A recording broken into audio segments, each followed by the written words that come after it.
Welcome back to the AMP'd UP211 Podcast, where we explore stories of people who rebuild and refuse to quit. I'm your host, Rick Bontkowski, and today's guest is on another level entirely. Deputy Sheriff Matt Swartz is a military veteran, a lifelong law enforcement officer and instructor, and the first amputee in New York State history to return to full unrestricted duty as a state trooper. In 2004, a catastrophic crash left him with multiple skull fractures, brain trauma, and a crushed leg. Most people would have ended their career right there. Matt didn't. He rebuilt himself physically, mentally, and tactically, and in less than a year later, he was back on the road, full gear, chasing suspects and answering calls like nothing had changed. This is a story about determination at its purest level. Let's dive into the incredible journey of Deputy Sheriff Matt Swartz, right here on the AMP'd UP211 Podcast.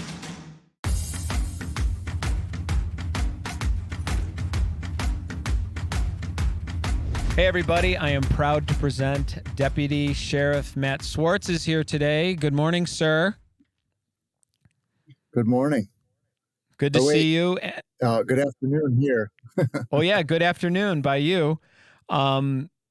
So awesome to have you here. I've done a bunch of research on you into your story and just how compelling it is, and it's really remarkable. But I will say that this is a podcast first in the sense that not only are we interviewing someone in law enforcement, but additionally, this is the first interview I've ever conducted inside of a patrol car. Pretty cool. Without getting your Miranda read to you first, right? Yeah, exactly. I need to be on my best behavior. Whenever I see a gun in frame, I'm like, yeah, I need to be careful right now. I need to be very careful about my words, be very respectful, all of those things. And, I learned very early on in my youth that law enforcement is not to be messed with. And my parents were very rigid about how to conduct myself when it came to any kind of interactions with people in law enforcement. Be very respectful. Yes. And now you have done a little research on me, but if you didn't catch that, both my parents were police officers growing up. So talk about taking what you said to the whole next level. I really had a tough time getting away with much because, of course, Dad was a good cop and Mom was a good cop, but people around town couldn't wait to tell the cops what their son was into. So the whole town would practically squeal on me. You had you're surrounded by snitches. Oh, yeah. Like, oh, no, I'm surrounded. I can't do anything wrong. Your son is riding a bicycle without his lights on it again. Yeah, I would imagine that would create a lot of guardrails for a young person. Having both parents being cops, it's like, oh no, I'm not getting away with anything here. So I was going to mention that because that's such an important part of your story. And very often when I meet people like yourself, I see you as someone that was sort of born into a culture of service. And not only in that you had parents that were, in law enforcement. I believe your father was a veteran as well. And you are a veteran as well. So you have this very much this universe of, we serve humanity. That's part of our family culture.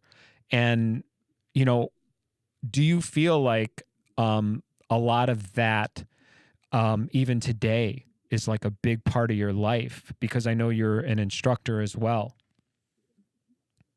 Yes. And my primary job with the sheriff's office is as an instructor. But of course, I'm a sworn deputy and I do go out and I work patrol and I'm always getting involved in stuff. And even my supervisors have kind of joked about it. And they're like, don't you ever stop. You just can't pass stuff up. You always got to get into stuff. And after 32 years in law enforcement, I still, I see something that looks interesting and I'll, check somebody out or pull them over, or if the guys are out on a call and I'm nearby, I'll just stop constantly and check in on the guys and, help Yeah. out or whatever the case is. So literally my whole life has been involved in service and continuing to evolve in service as I've grown up, so to speak, and change and done a few different career moves and, tried to continually improve.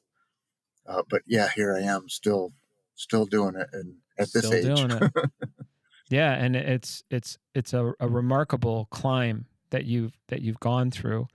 And I'll relate what you're saying to a story. I had a conversation with someone recently who I really would admire in the professional space. Really accomplished guy, financially, professionally. And I asked him a question. I said, now that you've done all these things, built these companies, done all these amazing things, what would you want to be remembered by?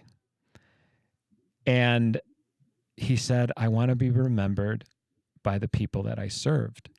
And I thought, wow, that's pretty powerful, that given all of the other sort of, I guess, overt or sort of perceptual things about success, that I would think he would mention, he just wanted to be known as someone that served.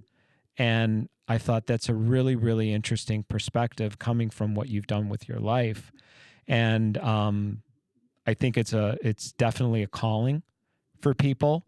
And when I look at your story, I think, wow, to overcome the obstacles that you have in order to continue serving, because at any point you could have said, yeah, there's no way I'm going to be able to And as an continue. instructor, I have grown up, so to speak, and matured in age, but also in my career.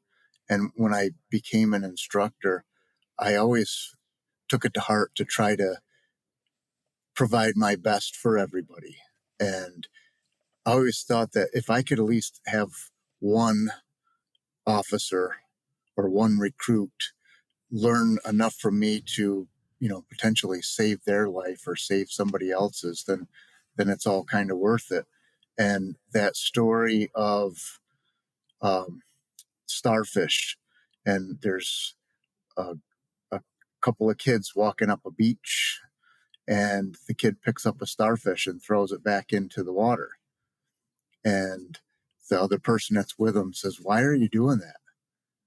And there's literally hundreds of them here on the beach. It doesn't really make a difference.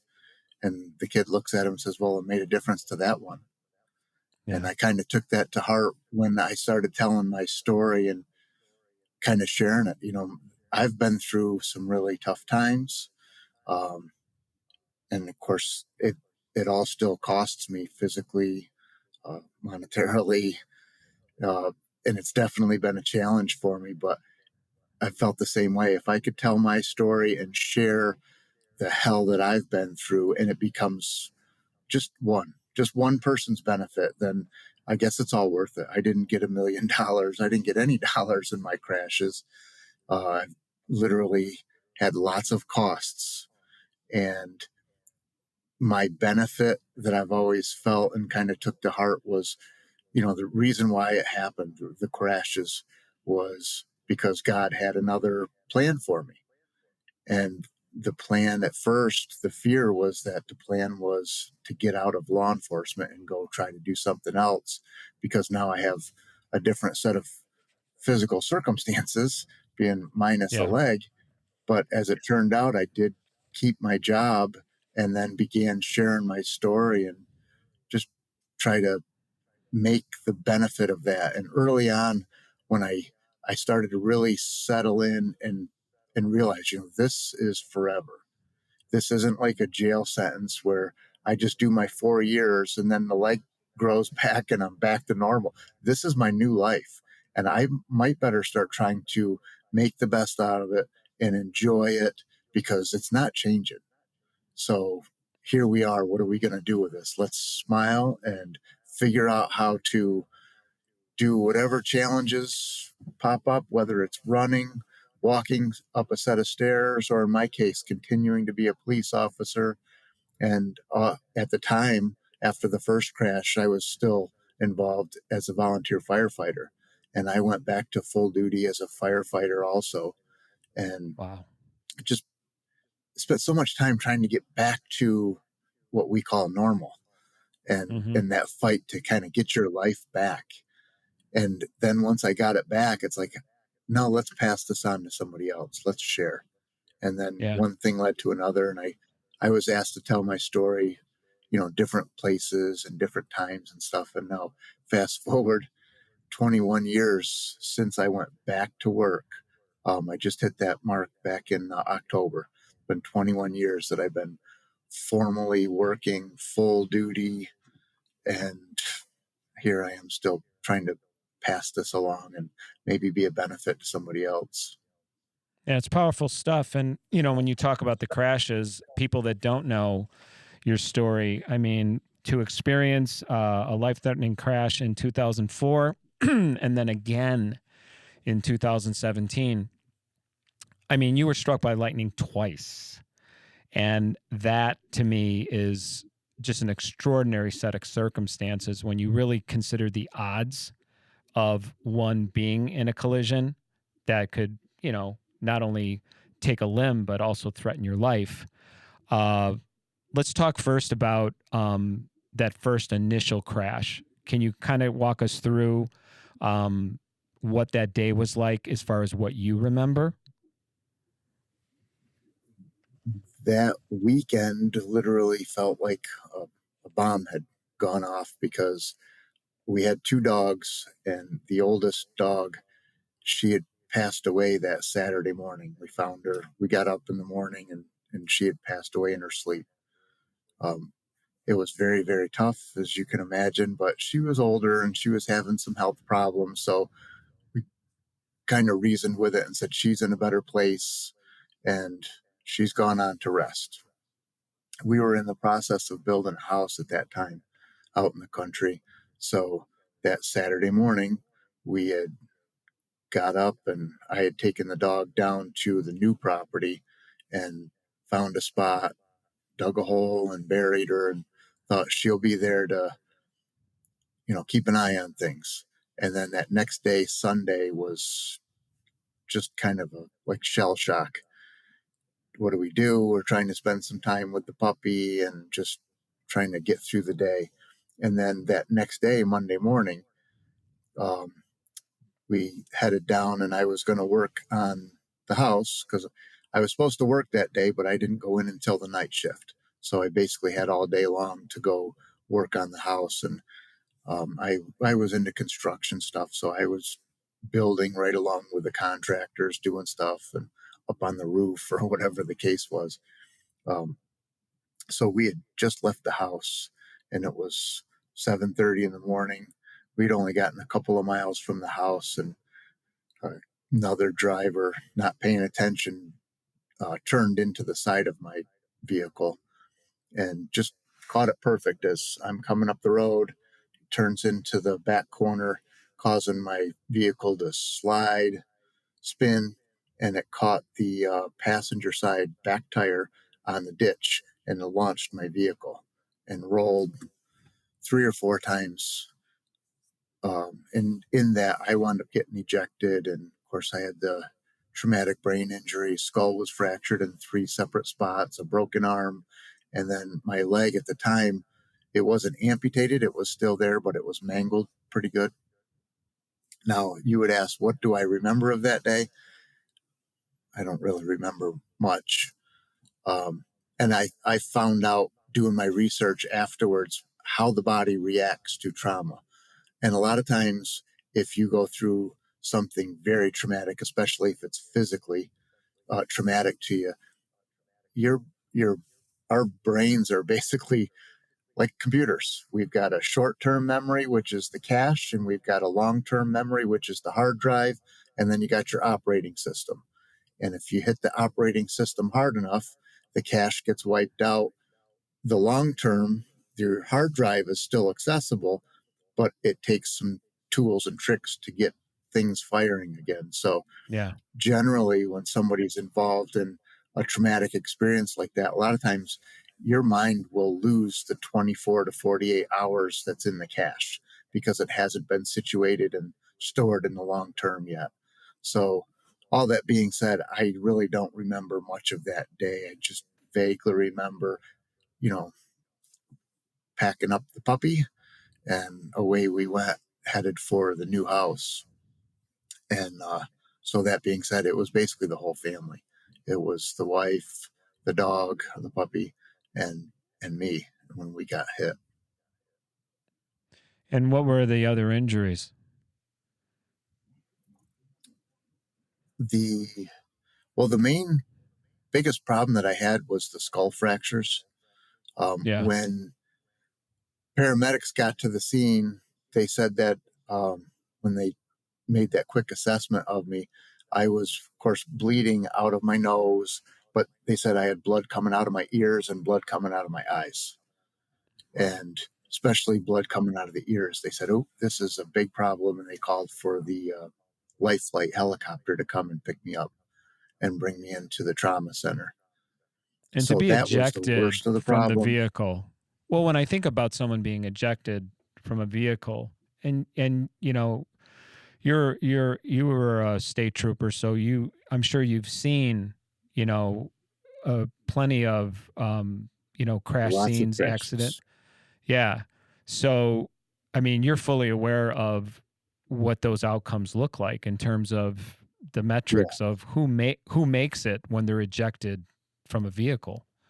Yeah. So And now I'll throw myself on the sword here because listeners might wonder.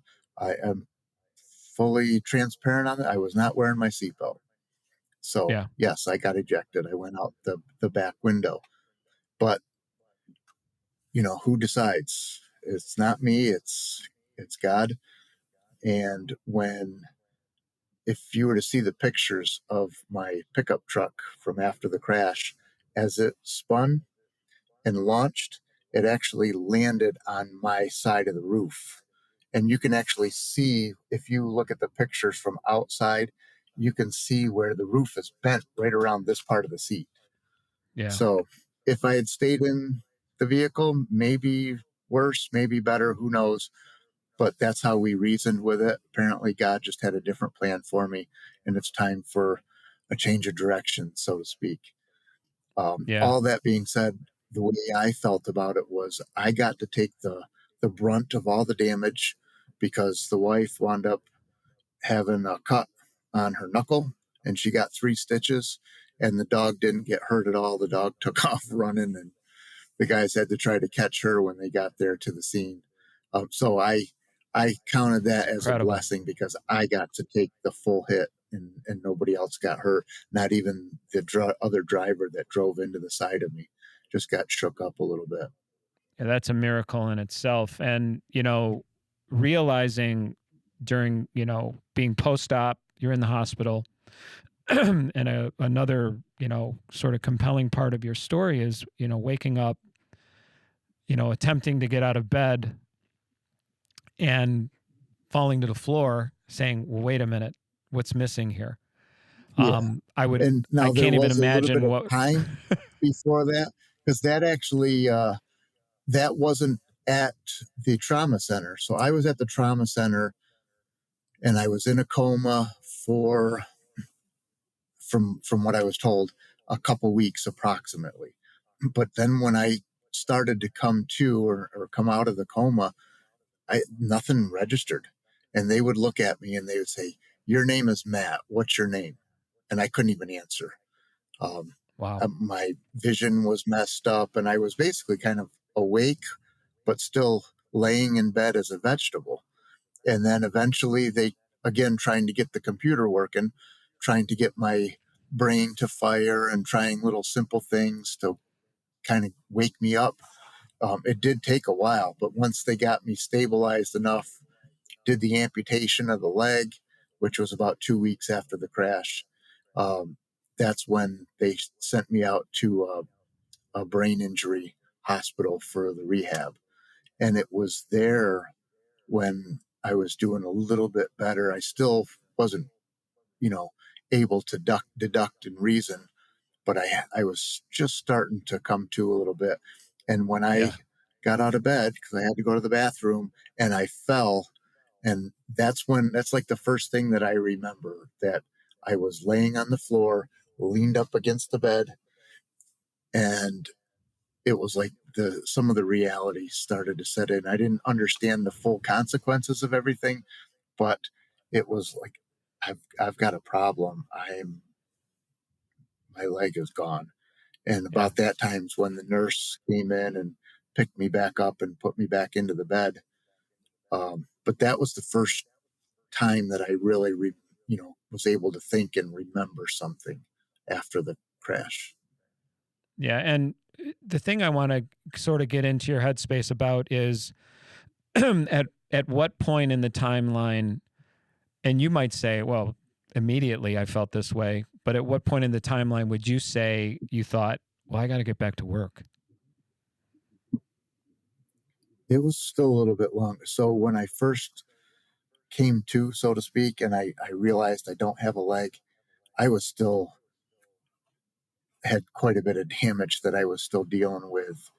And, the simple things that they were trying to do with me as far as the rehabilitation of the traumatic brain injury. And those were my biggest challenges at the time. So thinking of going to work hadn't even come back into the picture yet, because I was still struggling with some of the other things that they were doing to try to get me to think. And I remember they would ask, they had all the different questions that they would go through, but they had pictures that they would use. And they would show me the picture and say, "What is that?" I say, "That's a dog." Okay. "What's this?" "That's a tree." "That's a sunrise," or, a sun. And then 2 days later, they'd come back and ask me the same questions, the same pictures, and they would kind of gauge that to see, am I still remembering? So out of the 30 pictures, on Monday, he remembered 5, or he recognized 5. But then when we come back on Thursday, he only got 2 of them. Or did he get 7? Is he showing improvement?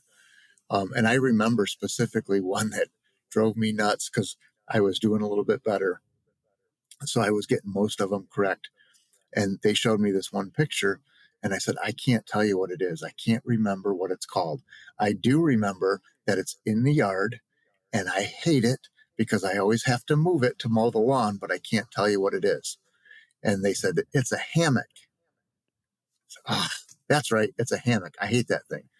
And then same thing, 3 days later, they came back, showed me that same picture, and I told them the same story. "I don't know what you call it. I know it's in the yard. I can tell you where in the yard it is. I got to move it to mow the lawn. I can't stand the thing. It's a hammock." That's right. It's a hammock. So, I was improving, because when it first started out, they would tell me, "Your name is Matt. What's your name?" And I couldn't even answer. But then, started to get things refiring, and my computer starting to work a little bit again. But while I was in that hospital, then of course I did have some downtime, and the stories that came out of that. And I do remember doing a few of these things. I was a pain in the behind kind of a patient.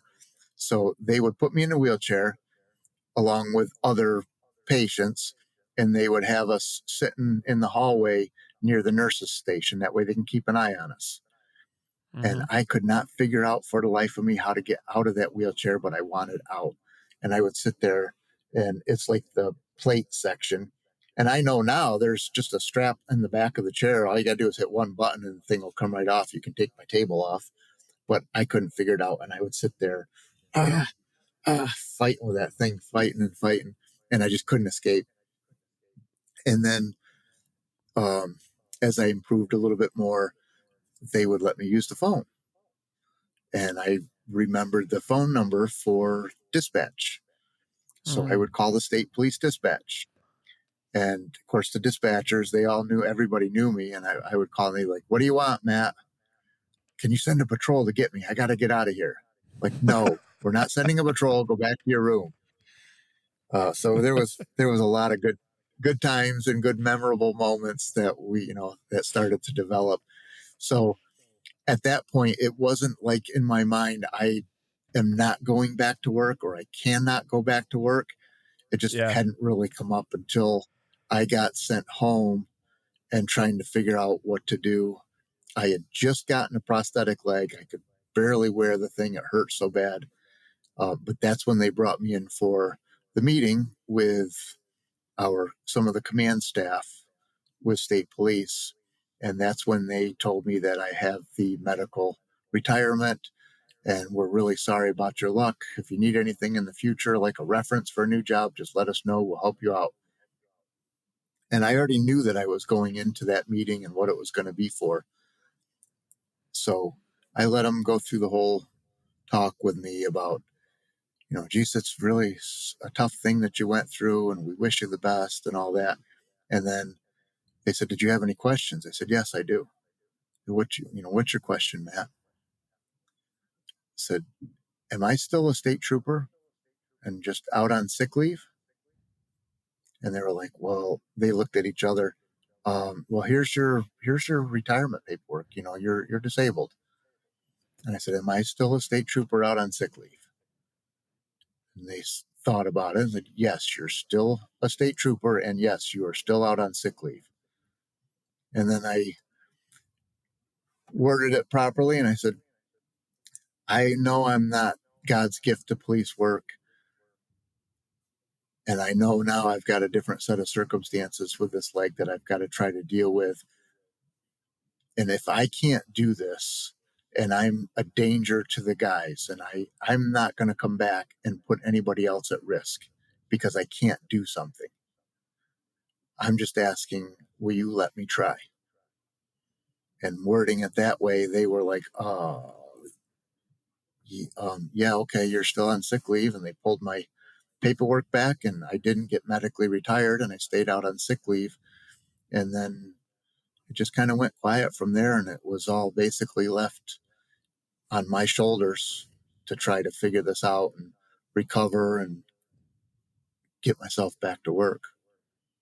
And given all the unknowns that new amputees face, I would think that you're sort of in this space of, okay, how long is this going to take?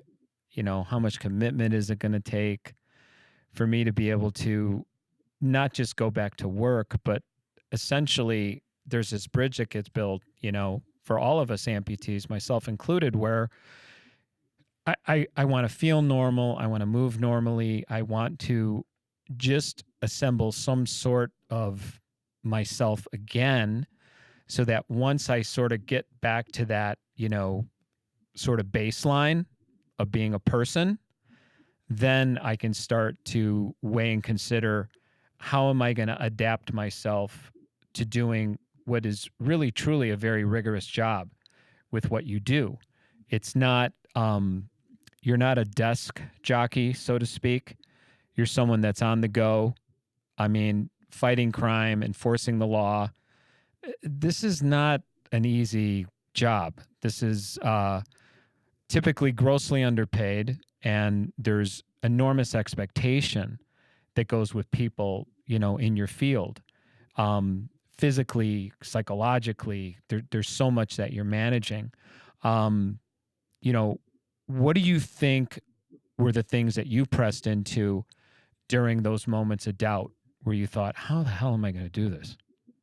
I could easily make a timeline and I could write it down and I could hold it up and everybody watching this podcast would be like, yep, I'm right there now. I was there. I remember, because to be, frank about it, we all go through the same things.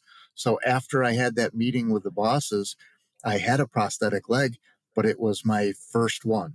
It was my test socket. It As your wasn't the prep. definitive. And it was the Yeah. size of a loaf of bread. And it was that tan color because it's basically plastic. And Yep. I couldn't stand on it. I couldn't walk on it. I was still at that point using a walker, which I hated because it was like what old people use. I know. But I also had a broken arm in the crash too. So trying to be on a walker with one of the arms still not great. So just the physical challenges starting out were, climbing Mount Everest. And on top of that, what made things even more challenging, I had basically like this feeling like to get my life back, I've got to prove to the entire state of New York that I am capable of doing it. I can be a cop.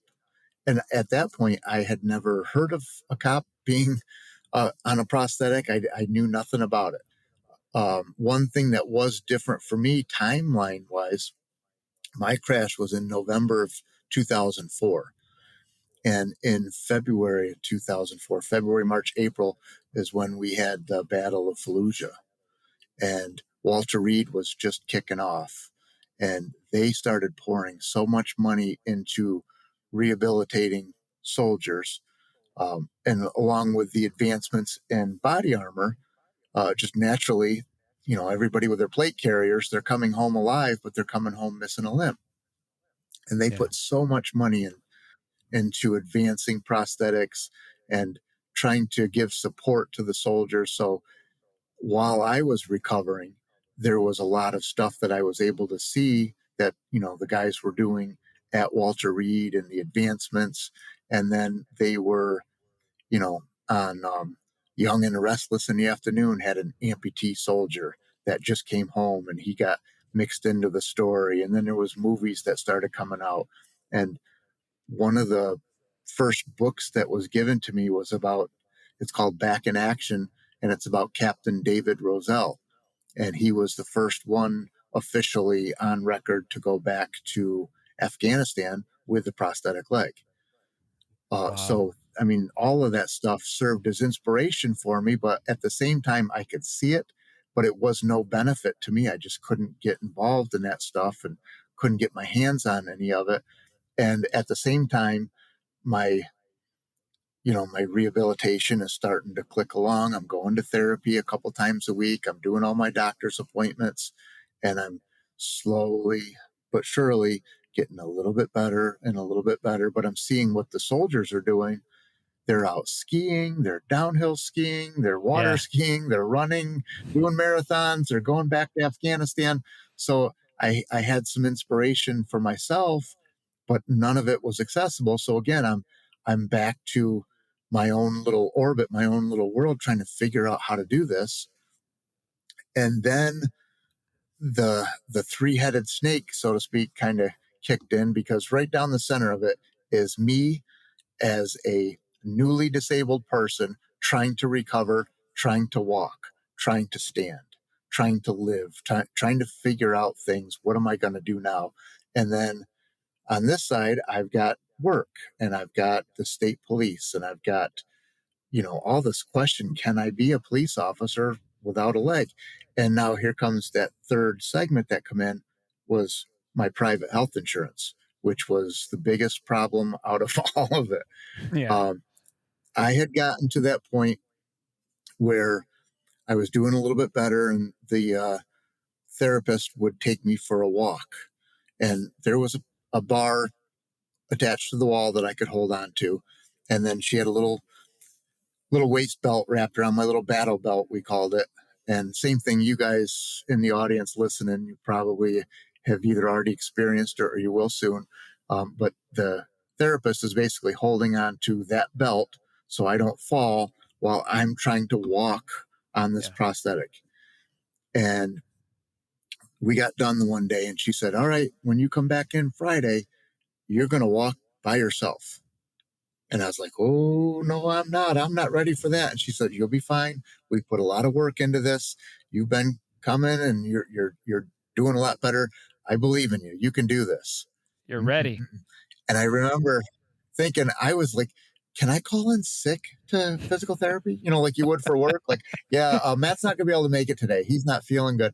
And I was so nervous about this, but I went to therapy like I was supposed to, and just about sweating.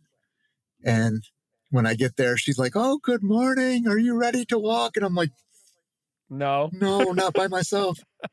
But we went through all the stuff, and she did her stretching, and I got the bands, and I'm doing everything I'm supposed to do. And then we go for a walk, and it was basically the same thing that you would do with your kids. If you're trying to teach your child how to ride a bicycle, Yeah, I was you going to got say. one hand on the handlebar, one hand on the seat, and then you go, you're doing it. And then they fall over, you pick them up, and life goes on. And that's what she did with me. We started walking down the hallway, and she let go of my battle belt, and she's like, Matt, you're doing it. You are walking by yourself. And I was like, oh my God, I can't believe it. This heavens have opened. I'm walking by myself. And then we went down the hallway. I continued walking by myself without holding on to anything. I'm doing this. I'm walking. Yeah, I'm bearing And then weight. we get to the end of the hallway. She grabs my battle belt and spins me around and then sends me back. And then we go back to the office. We finished up, and she's like, so what do you think? I can't believe it. I did it.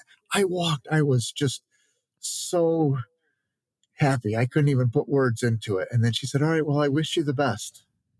I'm like, well, wait a second. This is our goodbye? She said, your therapy's done.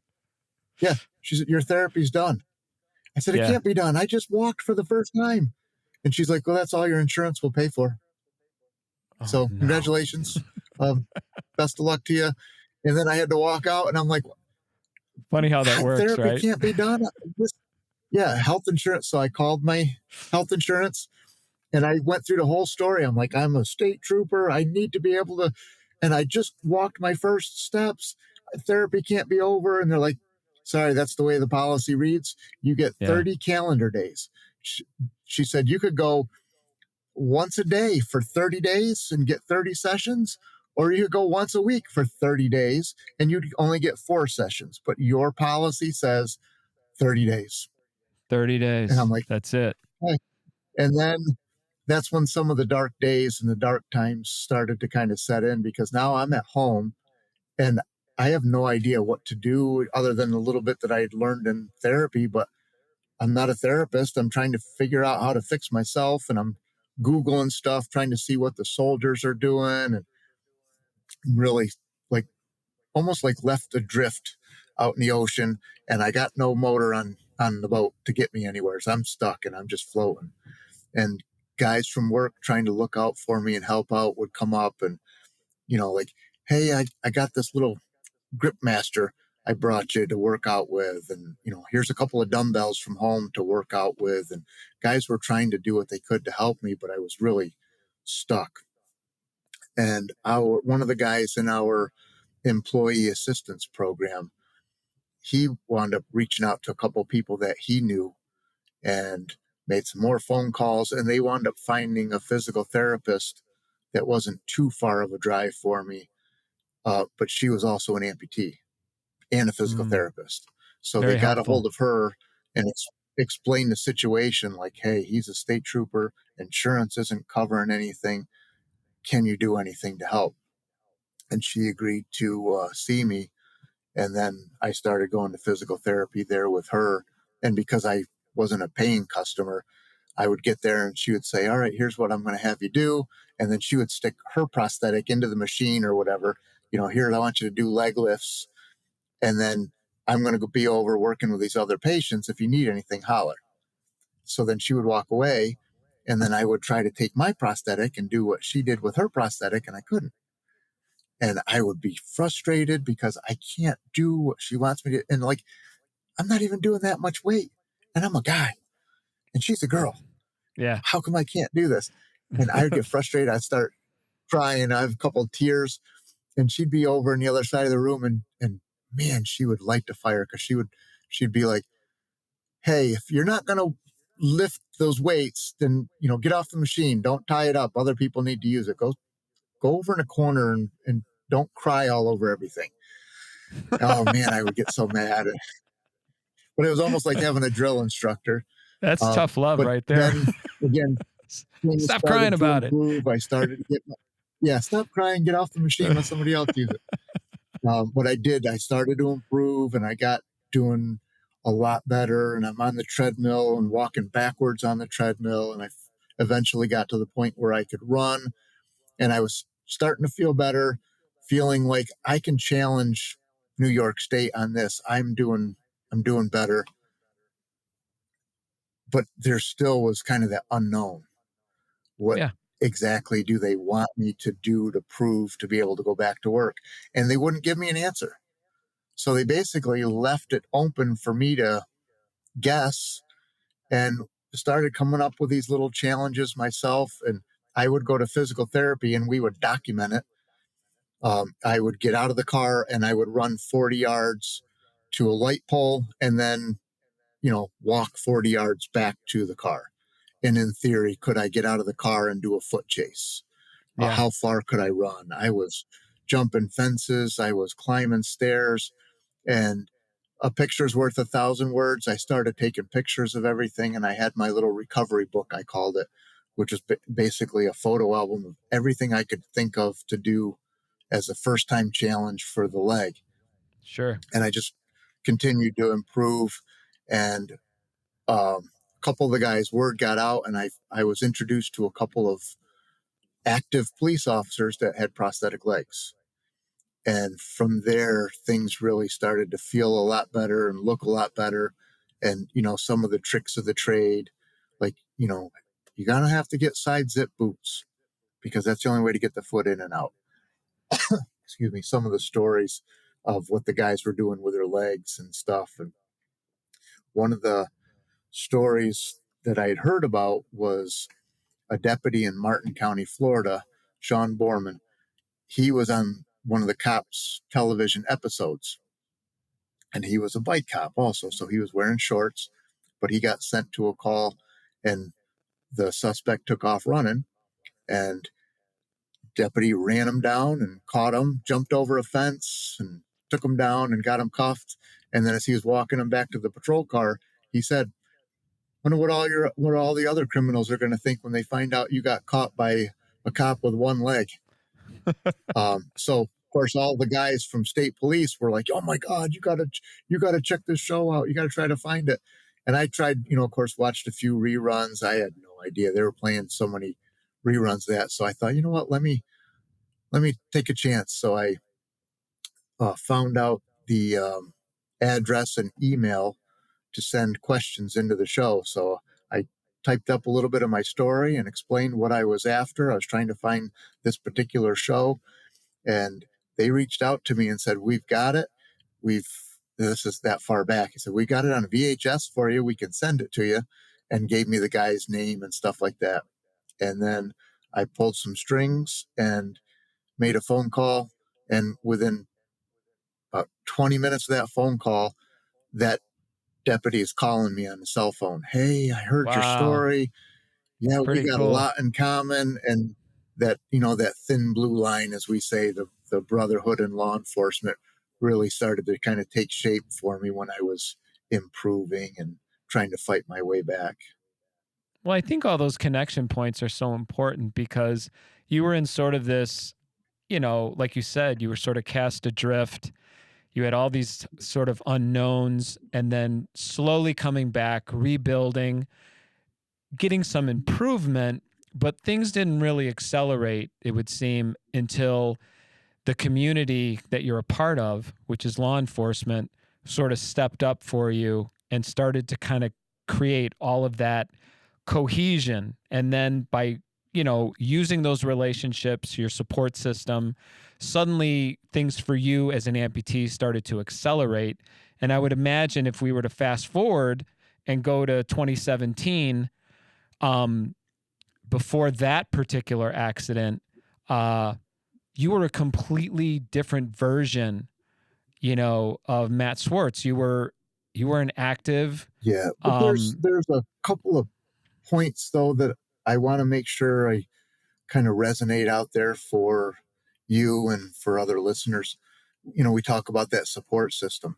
Yeah. After I went back to work and successfully made it back, and I was running, doing all kinds of stuff. And of course, the jokes started to come in, "Run, Forrest, run," things like that. The family and my friends, that support system, it was there, and it was stronger than the, guys that I work with.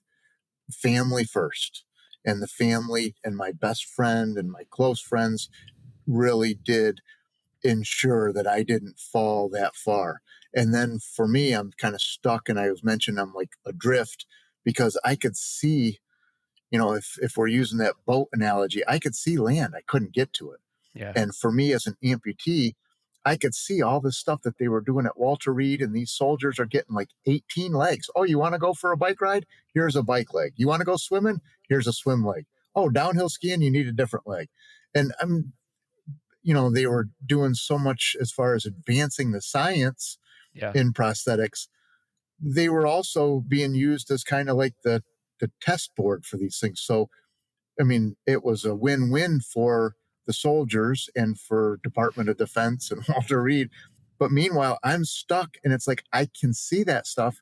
I can't get any benefit. I can't use it. I can't try it. I'm literally stuck with one leg. And I'm out trying to run, and I'm doing all these different running events. And the prosthetist that I was using was like, a running leg would work a lot better for you. And I'm like, I can't do that because I can't get out of the patrol car and go, stop, or I'll put on my running leg. No, I've got one leg that's got to do everything. And I run in it. I do firefighting in it. I do police work in it. And then I do relaxing in it. And that's all I got. It's got to be not good at anything. So it's not a race car. It's not a work truck. It's multi-purpose. And that's all I got.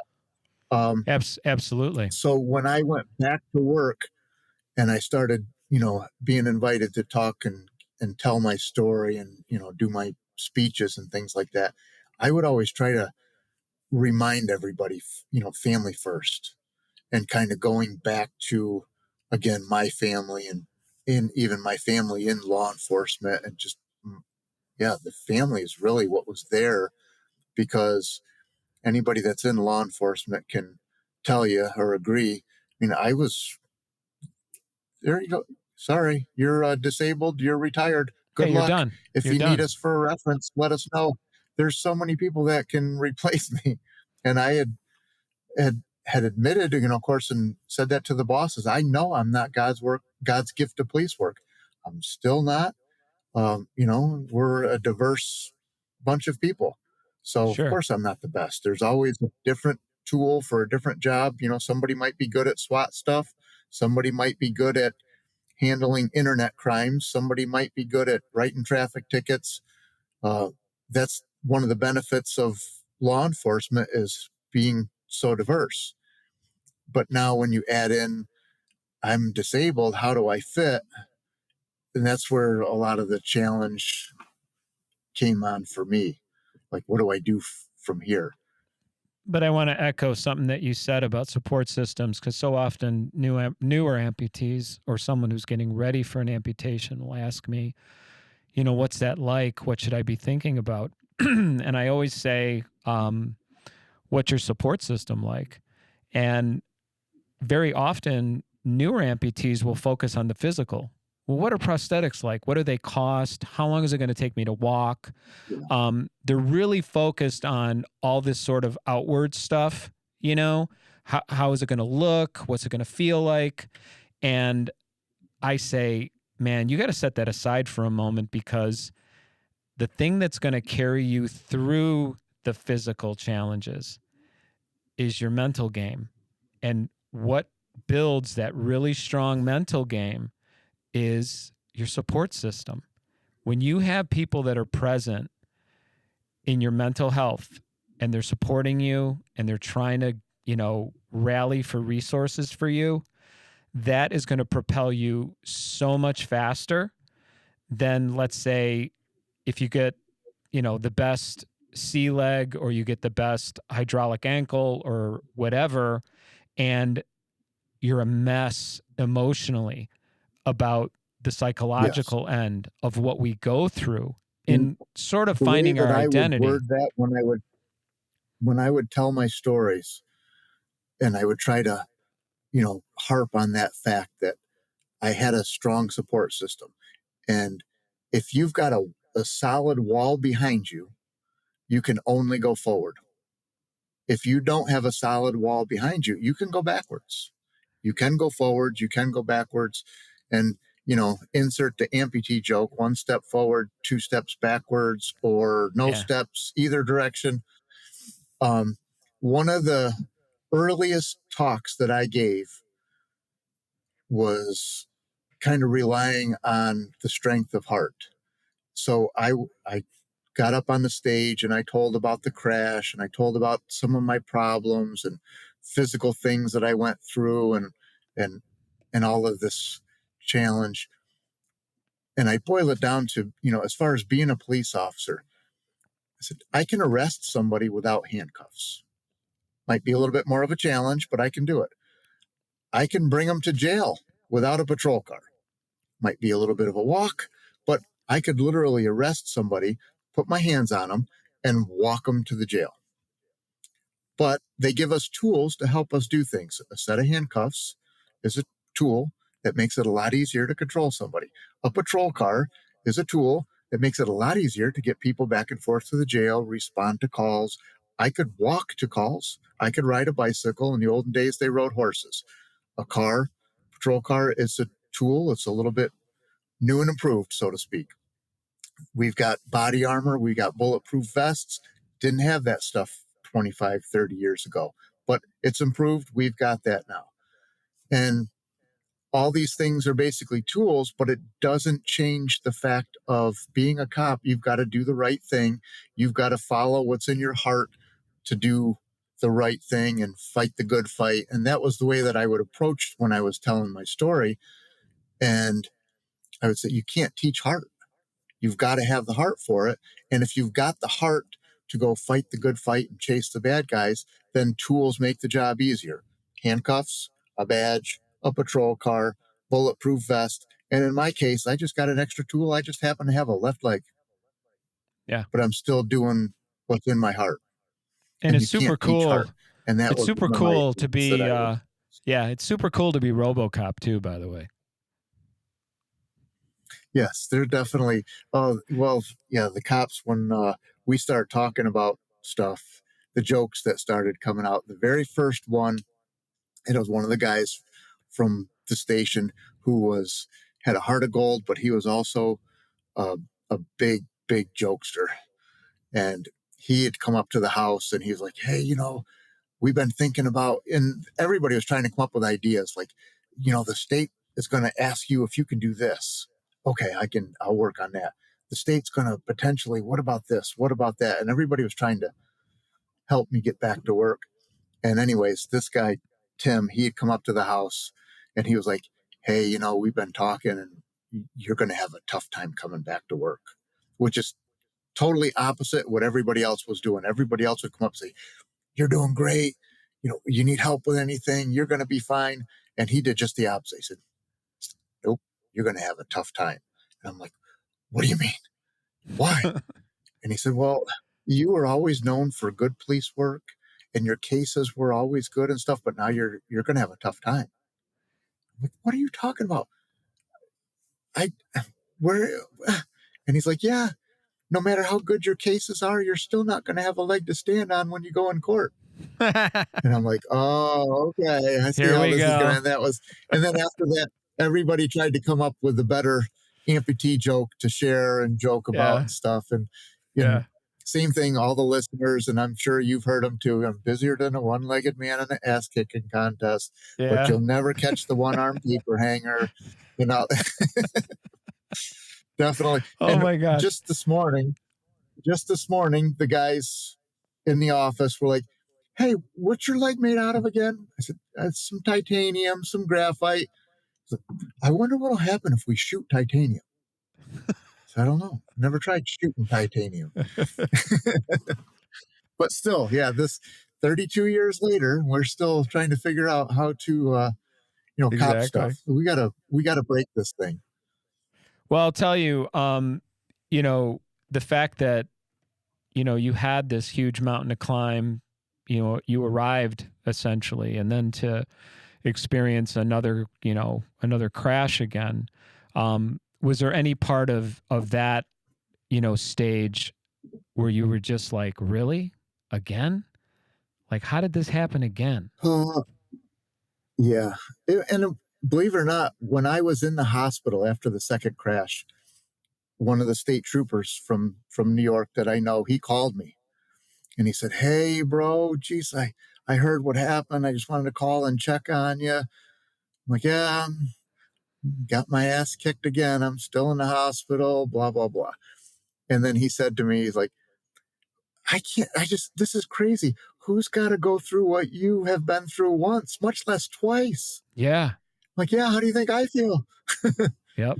And the injuries And I would, were a bit of a challenge. And I remember of course, the second crash, I didn't get my head knocked around as bad. So I was awake.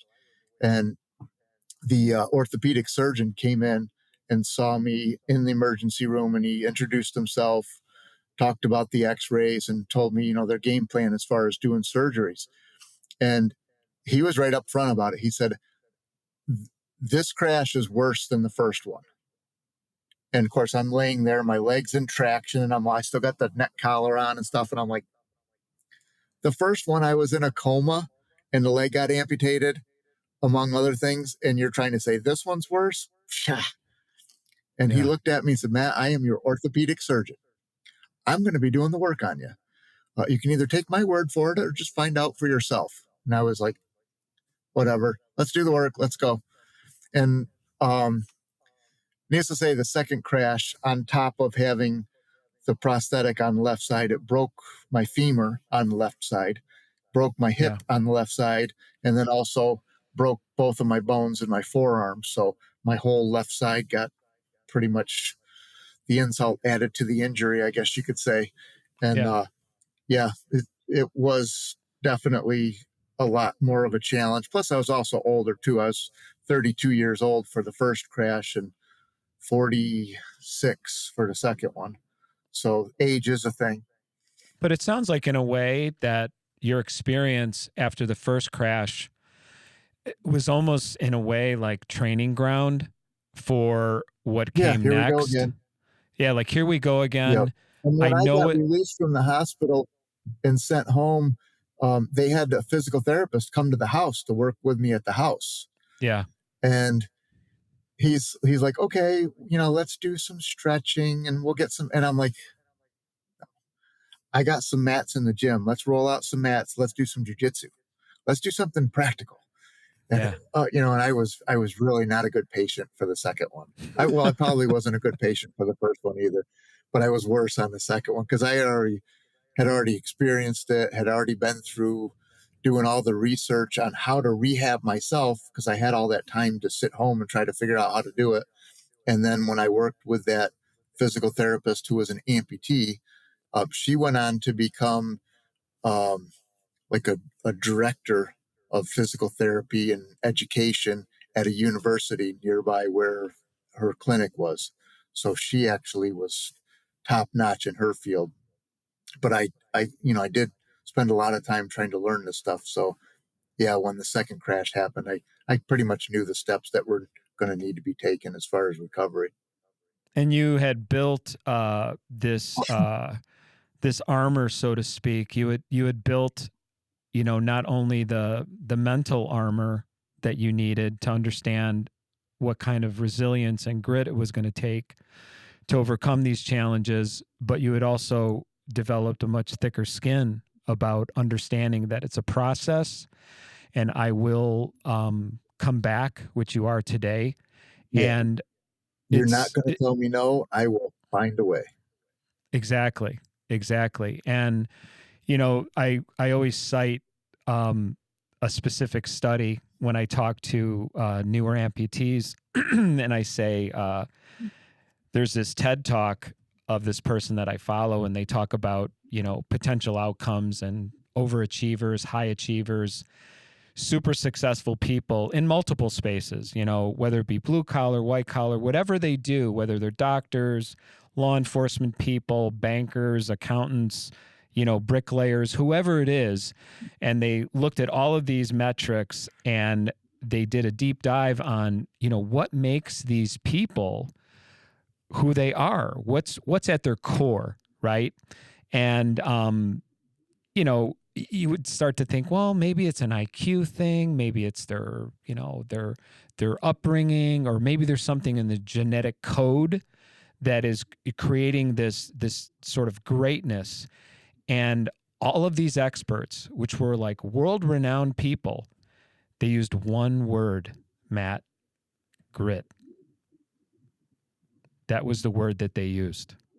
They said people that achieve great things across the spectrum have grit. And I thought, wow.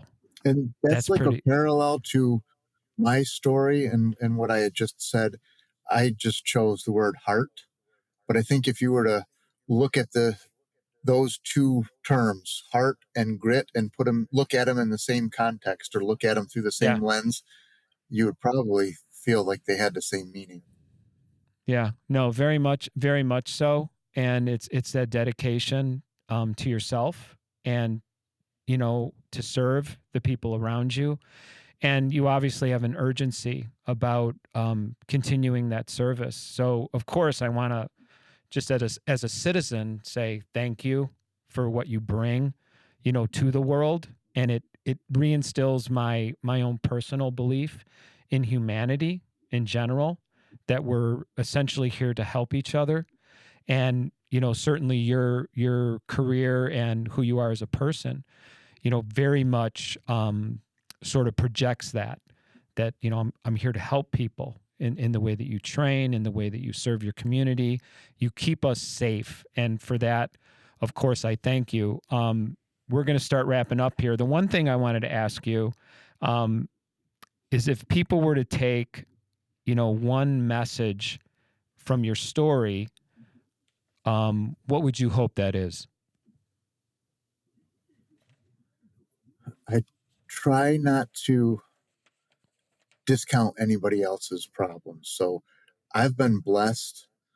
My amputation happens to be such that I'm able to continue being active, but I know there's others that it just, as much as I could preach and encourage and, you got to have the heart, you can do this. And yeah, sometimes you just can't.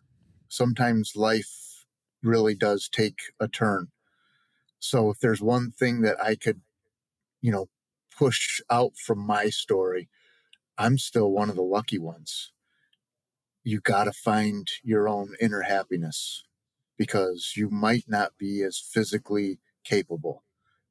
Somebody that's been, and I've had this happen, an older person who's in their 70s with diabetes, and they have their leg amputated, and then they look at me for encouragement. You might not be able to run.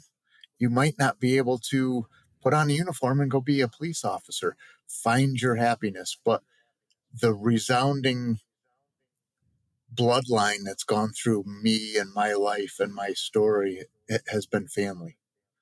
So if you are not as lucky in your amputation and you've got more problems, you still got to have that support network. You got to try to be happy. You got to try to have family.